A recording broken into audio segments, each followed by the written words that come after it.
can I carve out a new division, a new vertical, a new offering? Maybe I partner with somebody else on an offering, right? Sure. Maybe somebody has, I've maxed out what I can do with my product and service. And is there a company I can do an alliance with that is a congruent fit to the first thing they bought, right? We're always looking at different elements. I'm doing it right now in my company, building out another lead generation division of the company, right, on top of the software that exists within, right? I know you're building a traffic training coaching program on top of all the agency work you've done over the years. Well, what about coaching on doing what we do, right? You're doing that now yourself. So you and I in 2024 will have two totally different continuity-based, by the way, continuity-based verticals within our company that technically could stand alone. I think this is a key point, Aaron, that if they're done right, they can stand alone. Meaning, what if, God forbid, lightning struck tomorrow and Pipeline Pro and 7 Mile Media disappear just like that? Could this new vertical take traction and stand on its own? This is how I'm thinking now. I think you probably are as well. That's a pretty cool place to be, is when you have verticals. Could my agency within Pipeline Pro that builds the funnels and builds all the that could easily be a standalone business. I could go to the marketplace with our sales funnel CRM build out agency. I have 3 people full time just in that, right? So you want to be thinking about, can I take this almost create like a spider web effect within my business and not just be a one and done, just this product and service. What else can I add to, and keyword here, portfolio?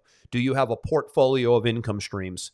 These are the advanced strategies on increasing customer value, but also creating nice stability within the company and within the brand. This does create stability because multiple sources of income equals stability. One source goes away, 2 sources still live, right? Yeah, and it's also about setting yourself up for success when you grow. Because if your lifetime value on a customer is only $500, well, you can't really scale your marketing efforts too large because your margins get thinner the bigger you try to scale, right? If your lifetime value is $2,000, $3,000, $10,000, $100,000, $250,000, you can outspend all of your competitors and just put them out of business. And that's a big comment you made right there, because the advanced lesson here is he who can spend the most to acquire a customer wins. Most people go, whoa, what did you just say? I want to be able to spend the least amount of money to acquire a customer. That's winning. And actually, it's not. It's a contrarian approach. It's exactly the opposite.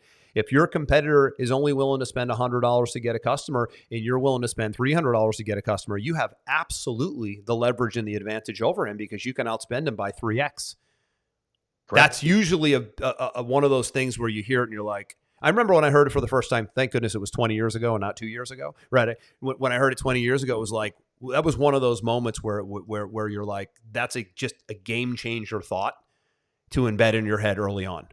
Right? I literally had this conversation with somebody the other day because we were talking about the marketing that we will start for 7 Mile Media at the end of this month. And we were talking about the numbers and they said, well, most of the times, you can expect to get a booked call for around this amount. And I said, we can spend 4 times that amount.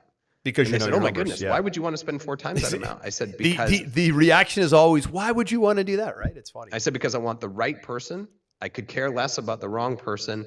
And my LTV is so high that even if it's at that level, I'm printing money. So don't worry about it. LTV, by the way, lifetime value. Just want to point that out. That's and this is why this is the last chapter, is because now that you've got these frameworks in place, it's okay. Let's think advanced. And I think what you're also going to find in the book is one of the things we'll be doing quite a bit of in probably 2025 is bringing a lot of this live, right? Doing big live events or mastermind style events where we take this revenue multiplier 12-step process and we bring it live, because a lot of times you can get so much out of a book, but when the book actually becomes a live event and you're in a room for 2 days or 3 days, that's where things really that's where the $1 million thoughts come from, when you're in an isolated environment. You and I both know, Aaron, from doing, probably 400 plus events combined in the last 25 years. And you and I both know that at the end of those events, when you're doing this stuff in person, people come away changed. It's transformational,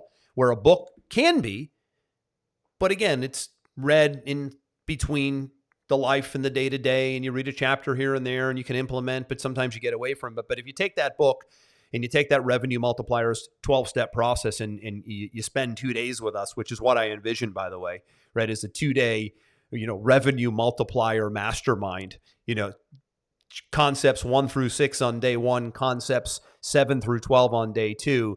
You're walking out of there with a revenue multiplier machine, which is our ultimate goal. I think I let the cat out of the bag a little bit on that one. Well, you're going down the rabbit hole of what's next, but hey, we were talking about what's next, right? Exactly.